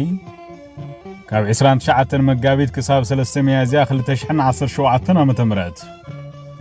ኣብ ዘካየዶ ስሩዕ ኣኼባ ኣፈጻጽማ መደባት ሕሉፍ 6 ዋርሕን ትልምቐጻሊ 6 ዋርሕን ገምጊሙ ዘጽደቐ እንትኾን ኣብ ከባቢና ዘሎ ልዑል ቆላሕታን ጥንቃቐን ዝሓትት ዞባዊ ምዕባልን ጂኦፖለቲካዊ ኩነታትን ንትግራይ ብዝህልዎ ጽልዋ ብምግምጋም ኣንፈታ ተቐሚጡ ኣኼብኡ ብዓወት ዛዚሙ ኣሎ ህዝቢ ትግራይ ብሰንኪ ኣብ ልዕሊኡ ዝተፈጸመ ጀኖሳይዳዊ ኩናት ዝወጽሖ ኩሎ መዳያዊ ጉድኣት ከይኣክል ድሕሪ ምፍራም ስምምዕ ፕሪቶርያ እውን ነቲ ጉድኣት ብኻሊእ መልክዕ ዘቐጽል ካብ ስምምዕ ፕሪቶርያ ዝወፀን ሕገ መንግስታዊ ስርዓት ዘፍረሰን ብውሽጥን ብደገን ዝተዋደደ ሓድነት ህዝቢ ትግራይ ናይ ምብታን ምንቅስቃስ እናተገበረ ጸኒሑ እዩ ኮይኑ ግና ብሳላ ዝተዋደደ ቃልሲ ኩሎም ስትራቴጂካዊ ዓምታት ትግራይ እቶም ሽርሕታት ክፍሽሉ ጀሚሮም ኣለዉ ስለዝኾነ ብመሰረት ስምምዕ ፕሪቶርያ ህዝባዊ ወያነ ሓርነት ትግራይ ህዝቢ ትግራይን ሓይልታት ጸጥታ ትግራይን ብዝኣመንሉ መንገዲ ምስ መንግስቲ ኢትዮጵያ ብምርድዳእ ኣመራርሓ ግዚያዊ ምምሕዳር ትግራይ ምትዕርራይ ተጀሚሩ ኣሎ በዚ መሰረት ብውድብና ህዝባዊ ወያነ ሓርነት ትግራይ ፕሬዝደንት ግዚያዊ ምምሕዳር ኮይኑ ንኽመርሕ ዝተወከለ ሌተናል ጀነራል ታደሰ ወረደ መደራድርትና መንግስቲ ኢትዮጵያ እውን ተስማዕምዕሉ ስርሑ ብዕሊ ጀሚሩ ኣሎ ስለዚ ዝባኸነ ግዜ ኣካሓሕስና ኣብ ኢድ ወረርቲ ዝሳቐዘሉ ህዝብና ሓራን ምውፃእ ግዛታዊ ሓድነትና ንመውሓዝ ተመዛበለን ዝተሰደደን ህዝብና ድሕንነቱ ተሓልዩን አንበረበቱን መምላስ ሕውየትን ዳግመ ህንጸትን ንምርጋጽን ሰላም ጸጥታን ሰናይ ምሕዳር ንምንጋስ ዝበለጸ ዕድል ይፍጠር ከም ዘሎ ህዝባዊ ወያነ ሓርነት ትግራይ ይኣምን ካብዚ ብምብጋስ እዞም መሰረታዊ ሕቶታት ህዝብና ንምዕዋት ውድብና መላእ ኣመራርሕኡ ኣባላቱን ህዝብን ለዓዒሉን ወዲውን ተለኾታት ግዚያዊ ምምሕዳር ንምዕዋት ግቡኡን ምፍጻም ከም ዝረባረብ እናረጋገጸ በዛ አጋጣሚ ዝምልከቶ ኩሉ ግቡኡን ኽዋጻ ጻውዒት ይቕርብ ምኽባር ልዕልነት ሕጊ ናብ ሕቶ ዘይኣቱ ኮይኑ ህዝብ ትግራይ ንኩሉ ዓይነት ፖለቲካዊ አራያታት በመዓረዝ ተአናግድ ህዝብ ከም ዝኾነ ዝፍለጥ እዩ ስለ ዝኾነ ብምኽንያት ዝተፈጠረ ፖለቲካዊ አፈላላይ ካብ ትግራይ ወፂኻ ምኻድ ይኹን ካብ ሰላማዊ ፖለቲካዊ ቃልሲ ወፃእ ካሊእ መንገዲ ምንዳይ ንህዝብ ትግራይ ዘይምጥን ተግባር ምዃኑ ብምርዳእ ህዝባዊ ወያነ ሓርነት ትግራይ ብሄራዊ ረብሓታት ህዝብና ኣብ ዝምልከቱ ጉዳያት ሓበራዊ ምርዳእን ምፍጣር ምስ ኩሎም ኣካላት ተቀራሪቡ ንምስራሕ ቅርብ ምዃኑ እናረጋገፀ ብዝተፈላለዩ ምኽንያታት ዝተንጠባጠቡ ዓቕምታት ብምትእኻብ ሰላማዊ ፖለቲካዊ ቃልሱ ኣጠናኺሩ ክቕፅል እዩ ኣብ ዝሓለፉ 2 ዓመታት ግዚያዊ ምምሕዳር ትግራይ ኣብ ህዝባዊ ኮንፈረንስ ተዋህቦ ተልእኾታት ብግቡእ ክፍጽም ብዘይምኽኣሉ ህዝብና ንተወሳኺ ስቃይን ሓሳረ መከራን ዘሳጥሐ ውዙፍ ስራሕቲ ከም ዘለና ዝፍለጥ እዩ ስለ ዝኾነ ስቃይ ህዝብና ንኽሓፅር ኣብ ዘለና ውሱን ግዜ ተረባሪብና ሕሉፍ ድኽመታት ብዘከሓሕስ መልክዑ መደባትና ክንዓምም ከም ዝግባእን ኩሉ ዓይነት ርብርብ ክግበር ከም ዘለዎን ማእኸላይ ኮሚቴ ህዝባዊ ወያነ ሓርነት ትግራይ ወሲኑሎ ነዝረዚን ውራይ ንምዕዋት ግዚያዊ ምምሕዳር ትግራይ ዝተማለአ ቁመና ሃልይዎ ሓላፍነቱ ብግቡእ ንኽዋፃእ ዕማማቱ ንኽፍጽምን ብዘኽእል መንገዲ ኩሉ ኣመራርሓናም ኣባልና ናብ ውሽጢ ዓድን ወፃእን ዝነብር ህዝብናን ዝከኣሎ ኩሉ ንኽገብር ንጽውዕ እዚ እውን ከም ዘለዎ ኮይኑ ህዝባዊ ወያነ ሓርነት ትግራይ ሕዚ እውን ዝተማለአ ምትእምማንን ሰላምን ተረጋጊጹ ናብ ናይ ልምዓትን ህንጸት ዲሞክራሲያዊ ስርዓትን ስራሕቲ ምስጋር ዝከኣል መስርሕ ሰላም ፕሪቶሪያ ብዝግባእ እንትትግበር ምዃኑ ብጽኑዕ ይኣምን ኣብዚ ሕዚ እዋን ምስ መንግስቲ ኢትዮጵያ ዘተኣሳስረና ብሕታዊ ገመድ ስምምዕ ፕሪቶሪያ ስለ ዝኾነ እቲ ስምምዕ ንምትግባር ተቀራሪብካን ተኣማሚንካን ምስራሕ ከም ዘድሊ ይኣምን ህዝባዊ ወያነ ሓርነት ትግራይ ከም መጠን ፈራምን ተደራዳርን በቲ ስምምዕ መሰረት ዘላቂ ሰላም ንምርጋጽ ኣብ ዝግበር ጻዕሪ ካብኡ ዝድለ ኩሉ ንምፍጻም ሕዚ እውን ድሉው ምዃኑ የረጋግጽ መንግስቲ ኢትዮጵያ ስምምዕ ፕሪቶሪያ እናጥሓሰን ህዝቢ ትግራይ እናጓነየን ኣብ ልዕሊኡ ተፈጸምቲ ዝኾኑ ኣዋጃት ደንብታትን መምርሕታትን በይኑ ዝውስነሉ ኩነታት ብስፍሓት እናተረኣየ ይመጽእ ኣሎ እዚ ኣካይዳ ተመሓይሽን ስምምዕ ፕሪቶሪያ ተኸቢሩን ክልቴና ፈረምቲ ኣካላት ብፖለቲካዊ ዘተ ምርዳእን ሓቢርና ክንሰርሕ ከም ዝግባእ ማእኸላይ ኮሚቴ ህዝባዊ ወያነ ሓርነት ትግራይ ይኣምን ከም ወትሩ ዘለዎ ቅርብነቱ እውን ይገልጽ ብፍላይ ኣብ ትሕቲ ወረርቲ ዘሎ ህዝብናን ሉዓላውነትናን ሓራን ምውፃእን ዝተመዛበለን ዝተሰደደን ህዝብና ናብ መረበቱን ምምላስን ናይ ቀዳምነት ተዋሂብዎ ስምምዕ ፕሪቶሪያ ብዝግባእ ንኽፍጸም መንግስትን ህዝብን ኢትዮጵያ ማሕበረሰብ ዓለምን ካልኦት ዝምልከተኩም ኣካላትን ግቡእኹም ንኽትዋጽኡ ንጽውዕ ስምምዕ ፕሪቶሪያ ውሽጣዊ ሰላምና ንምውሓዝ ዘለዎ ልዑል ግደ ከም ዘለዎ ኮይኑ ንዘባዊ ሰላምን ምርጋዕን እውን ዓብይ ኣበርክቶ ከም ዘለዎ ኩሉ ዝርድኦ ሓቂ እዩ ኣብ ከባቢና ብዝተፈላለየ ምኽንያታት ዝምዕብሉ ዘለውን ናብ ጎንፂ ክወስዱ ዝኽእሉ ምትፍናናት ነዚ ዘዋ ብሓፈሻ ብቐንዱ ድማ ንትግራይ ዘለዎም ኩሉ መዳያዊ ሳዕቤን ማእኸላይ ኮሚቴ ህዝባዊ ወያነ ሓርነት ትግራይ ብዝርዝር ገምጊምዎ ኣሎ ጆኖሳይዳዊ ኩናት ትግራይ ዘብፅሖ በሰላ ገና ኣብ ዘይሓወየሉን እቲ ቅልውላዊ መልክዑ ቀይሩ እናቐጸለ ዘለሉን እዋን እዞም ንኸባቢና ዝህውኹን ሰላምና ዝዘርጉም ምንቅስቃሳት ሳዕቤኖም ኣዝዩ ከቢድ ስለ ዝኾነ ብጥንቃቐ ክረኣዮም ብሰላማዊ መንገዲ ንምፍታሕ ዘድሊ ጻዕሪ ክግበር ማእኸላይ ኮሚቴ ህዝባዊ ወያነ ሓርነት ትግራይ የዘኻኽር ኣብዚ ኩነታት ዝዋስኡ ዘለዉ ሓይልታት ፍልልዮም ብሰላማውን ዲፕሎማስያውን መንገዲ ንኽፈትሑ ኩሎም ዝምልከቶም ኣካላት ኣድላይ ዘበለ ጻዕሪ ንኽገብሩ ይጽውዕ ከም ህዝባዊ ወያነ ሓርነት ትግራይን ህዝቢ ትግራይን እውን ሰላም ንምርጋጽን ዝዘዋን ምውሓስ ኣብ ዝግበር ጻዕሪ እጃምና ከም ንዋጻእ ንረጋግጽ ዝኸበርካ ኣብ ውሽጢ ዓድን ወፃእን እትነብር ህዝብና ዝኸበርካ ኣብ ትሕቲ ወረርቲ ሓይልታት ኮይንካ ትሳቐ ዘለኻ ህዝብና ዝኸበርኩም ካብ ምዉቕ ገዛኹም ተመዛቢልኩምን ተሰዲድኩምን ዘለኹም ወገናትና ኣመራርሓን ኣባላትን ህዝባዊ ወያነ ሓርነት ትግራይ ሓይልታት ጸጥታ ትግራይ ስድራ ስዋስ ተጋደልትን ነባራት ዓቕምን መናእሰይን ደቂ ኣንስትዮን ብዘካየድኩምዎ ዘይተሓለለ ቃልስን ዘርአኹም ጽንዓትን እቲ ንቁልፊ ሓላፍነት ግዚያዊ ምምሕዳር ትግራይ ተቆጻጺሩ ጸንሐ ጉጅለ ብሄራዊ ክሕደት ክገልጽን ግዚያዊ ምምሕዳር ትግራይ ብንቡር ንኽመዓራረን ጥጡሕ ባይታ ፈጢርኩም ኣለኹም ዘለኩም ኩሉ ዓይነት ጸገማት ተጻዊርኩም ቀዳምነት ክወሃቦ ዝግባእ ኣጀንዳ ዓሲልኩም ንዘካየድኩምዎ ቃልሲ ህዝባዊ ወያነ ሓርነት ትግራይ ዘለዎ ክብሪ ዝለዓለ ምዃኑ እናገለጸ ተባራዕቲ ሕቶታት ህዝቢ ትግራይ ንምምላስ ግዚያዊ ምምሕዳር ትግራይ ኣብ ዘካየዶ ኩሉ መዳያዊ ምንቅስቓስ ህዝባዊ ወያነ ሓርነት ትግራይ ታሪኻዊ ግቡእ ከም ዝፍጽም ደጊሙ የረጋግጽ ዘለዓለማዊ ክብርን ሞገስን ንስዋኣትና ማእኸላይ ኮሚቴ ህዝባዊ ወያነ ሓርነት ትግራይ 4 ሚያዝያ 2017 ዓ.ም መቐለ ስለዚ እዚ እዩ ቱ መግለፂ እዚ እዩ ብጣዕሚ ብትሕዝቶ ደረጃ ዝምስገኑ ትሕዝቶታት እኒብሉ ቱ ቢ ኦነስት እንዳመሓየሽ እዮም መፅኦም ዝብል እምነት ኣለኒ እቲ ሓደ ነቲ ዞባ ዘለዎ ረብሓ እቲ ውድብ ጠንኪሩ ምዝላቑ ነቲ ዞባ ዘለዎ ረብሓ ቅድሚ ሕዚ እውን ዓለም ዝረኣየቶ ስለ ዝኾነ ብዘመነ መለስ ከምኡ ዝበለ ሰብ ንቅድሚት ምስ ዝመፅእ እቲ ውድብ ብጣዕሚ ዓሚቕ ዝኾነ ታሪኻዊ ትሕዝቶ ዘለዎ እዩ እቲ ታሪኹ ስለዚ እቲ ታሪክ ንሱ ተጠቂሞም እቲ ኤክስፒሪየንስ ንሱ ተጠቂሞም ነቲ ዞባ ክውሕሱ ዝኽእሉ ፖለቲከኛታት ዘለዎ ውድብ ምዃኑ ምግላፁ ፅቡቕ እዩ ንሱ እዩ እዚዩ ብብዙሕ ቋንቋ ኮሚኒኬት ክግበር ክኽእል ኣለዎ ብተግባር ምስ መራሕቲ ዓለም ክትራኸቡ ከለኹም እውን እዚ እንተትገብሩ ይግርም ዝብል እምነት ኣለኒ ካብኡ ነጋዶ ብሽም ህዝቢ ትግራይ ብሽም ተመዛበልቲ ክነግዱ ዝደልዩ ናይ ፖለቲካ ነጋዶ ዝዛረብዎ ኩሉ ግዜ ፕሪቶሪያ ክትግብረ ይትደልን ፀረ ፕሪቶሪያ ዶ ፀረ ገዶ እናብሉ ይቕርቡ ኣብ መግለፂ ሕወሓት ብዛዕባ ብኣግባቡ ክፍፅም ማለት ፕሪቶሪያ ብኣግባቡ ንክፍፀም ዝብልን ሰላም ላዕላውነት ናይ ትግራይ ክኽበር ተመዛበልቲ ክምለሱ እዚኣቶም ዝብሉ ናይ ህዝቢ ትግራይ ሕቶ ተሓታትነት ናይ ጀኖሳይድ ተሓታትነት እውን ሓዊሱ እዚኦም ክፍፀሙ ኣለዎም ዝብል ኣብ ናይ ሕወሓት መግለፂ እናዮ ኣይንፈልጥ ብተግባር ክንትግብር ኢና ዝሓለፈና ግዜ ዘባኸናዮ ግዜ በቶም ክሓቲ ኣብ ልዕሊ ህዝቢ ትግራይ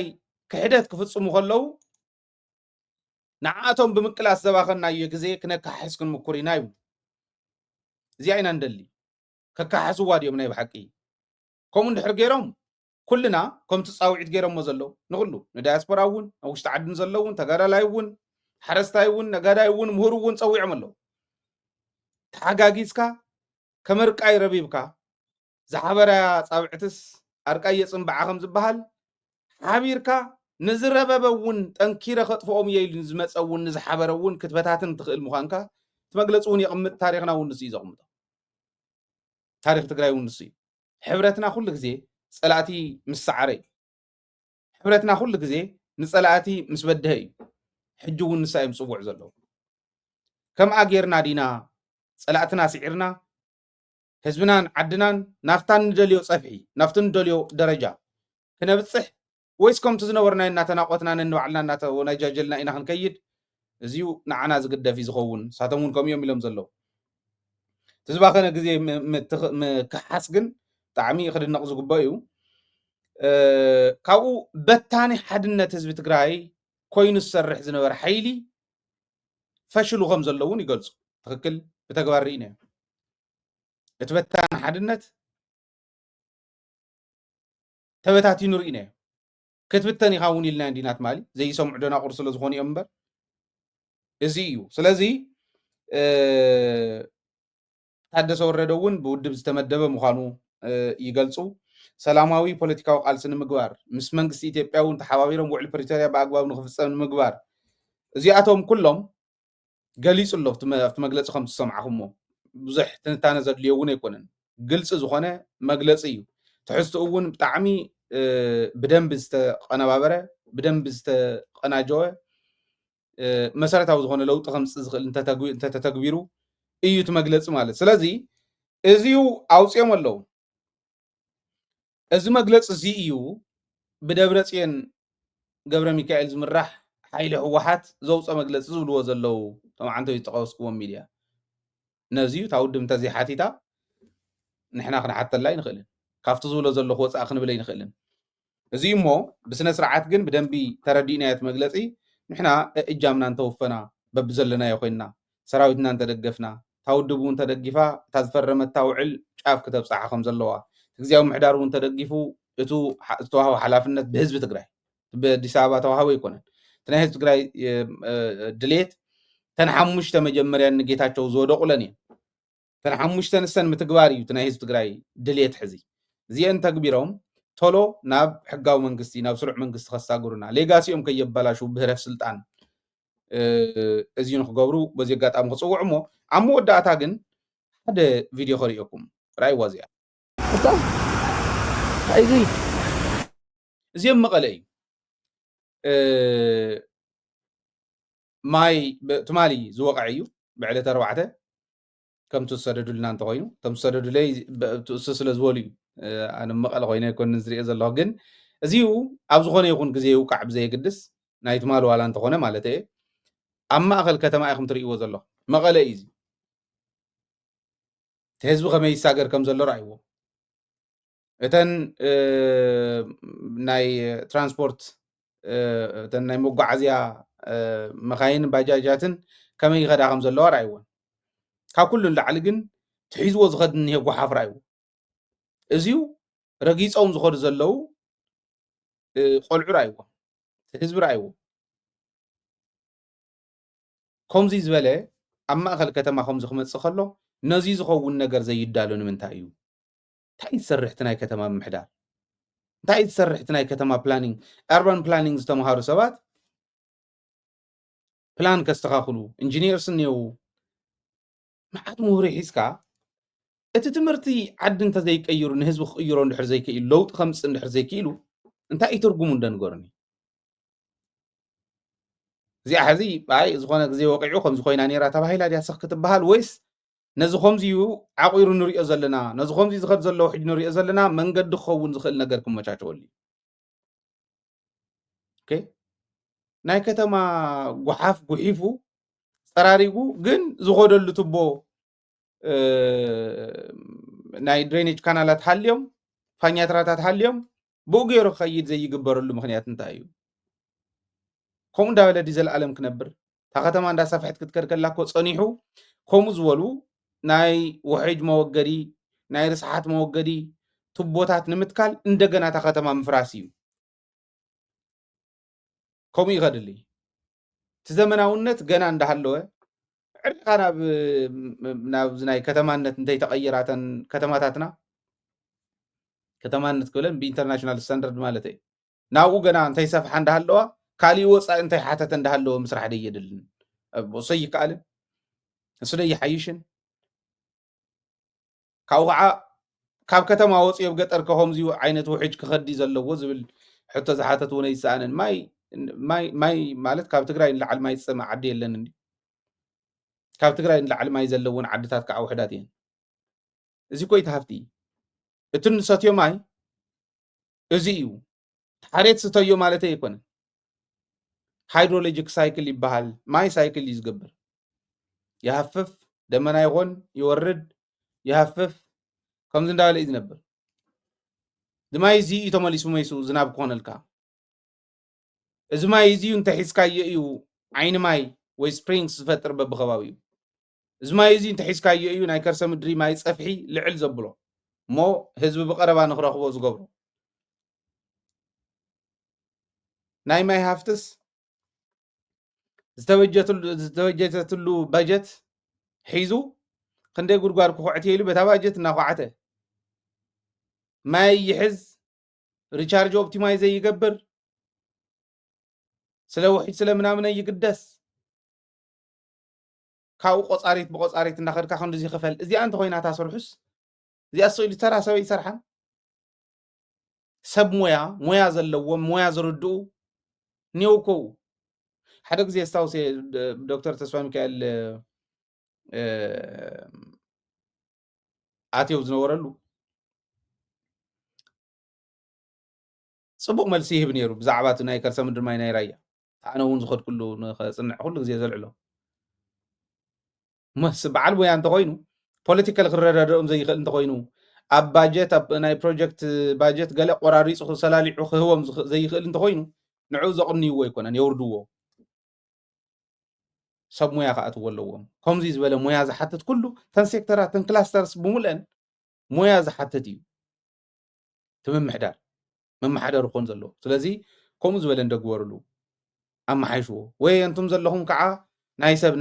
ሰብ ሞያ ዓይነት ስራሕ ስርሑ ዝመፀልካ ባጀት ምምሕዳር ኣይኮነን ማይ ሃፍቲ ምምሕዳር ማለት ናይ ህዝቢ ናይ ማይ ፅምኢ ምምላስ ማለት እዩ ማይ ሃፍቲ ካሊእ ተኣምር የብሉ ናይ ማይ ሃፍትኻ ምጥቃም ማለት እዩ ማይ ሃፍቲ ዝበሃል ንሱ እዩ ትዝኸድ ዘለዎ ሕጂ ኣነ ይሕዝንን ማይ ክወቅዕ ከሎ ከባቢ ላዕሊ ዝሕጎስ ሰብ ኣሎ ኢለ ይኣምን ምክንያቱ ላይፍ ክቕፅል ምዃኑ ሂወት ክቕፅል ምዃኑ እዩ ዝነግረካ ዘሎ ማይ ክወቅዕ ከሎ ንሱ እዩ ትርጉም ማይ ክወቅዕ ከሎ ዝፈርሕ ሰብ ገለ ክህሉ ኣነ ካብ ሃይልን ላዕሊ ዝሕጎስ ሰብ የለን ናይ ማይ በዓል ሞያ ስለ ዝኾንኩ ይኮነ ማይ ወቂዒ ማለት ሂወት ክቕፅል እዩ ማለት እዩ ትርጉሙ ሂወት ንክቕፅል ግን ከምዚ ኢሉ ስኢሉ ሃዲሙ ንክኸይድ ናብ ሩባ እንተኣትያ ተሓይዘን ሶይል እውን ሒዙ ፈርታይል ዝኾነ ሶይል እውን ሒዙ ካብኡ እውን ዘይዓቆረ ናይ ከርሰ ምድሪ ማይ ሪቻርጅ እንተይገበረ ሃዲሙ ሩባ ተኸቲሉ ክኸድ እዩ ናብኡ ክሕወዝ ናብ ተከዘ ወይ ንመረብ ክሕወስ እዩ ወጊሩ ክፀድፍ እዩ ሓመድካ እውን እንዳሓዘ ዘለኣለሙ ንኸይድ ትፈቅድ እንተኮንካ ማለት ስለዚ ብደንቢ ብስነ ስርዓት እንተትሰርሕዎ ክስራሕ ዝኽእል ነገር እዩ እሞ ተኾነ እቲ ከባቢ ናይ ሪቻርጅ ኦፕቲማይዜሽን ስትራክቸራት ሰሪሕኩም ሪቻርጅ ጌርኩም ግራውንድ ወተር ቀረባ ንክኸውን ትገብርዎ ህዝቢ እንዳፃረየ ዝሰትየሉ ኩነታት ምምቻው ዝቐለለ እዩ ከዘይኮነ ግን ነቲ ከተማ እንተነኣሰ ናይ ከተማ ፅባቐ ዘበላሹ መንገድታት ዝዓፁ ስለዝኾነ እዚ ይስርሕሉ ክብል ደልየ እዚ ምስራሕ ዝከኣል ስለዝኾነ ኣብ ዓለም ዝፈትሓቶ እዩ ሳይንስ ዝፈትሖ ፀገም እየ ዝዛረብ ዘሎ ሳይንስ ፈትሕዎም እዩ ስለዚ ናይ ካሊእ ዓዲ ዝኾነ ነገር ዝኾነ ስትራክቸር መትእትታው እዚኣተ ኣብዮ መራሕስ መራሒ እየ ኢሉ ተጎሊቱ ክኸፍ ክብለለይ ኣነ ቁም ነገር እዩ እውን ኣይብሎን ከም ሰብ እውን ክቁፀር ዘለዎም ኣይኮኑ ስርሑ እንድሕር ዝኣብየኩም ኮይኑ ሓገዝ ትደልዩ እንተኾንኩም ሕተቱ ኣነ ደልዎ ኣለኹ ካልኦት እውን ከምኡ እዮም ዘይንሕግዘኩም እንድሕር ሓሳብ እንተኮይኑ ዝሕግዘኩም ወይ ሪሰርች እንተኮይኑ ካሊእ እንተኮይኑ ተሓጋጊዝካ ምስራሕ እንዳተኻእለስ ከተማ እስከምዚ ይኸውን ምምሕዳር ናይ ከተማን ማይ ሃፍትን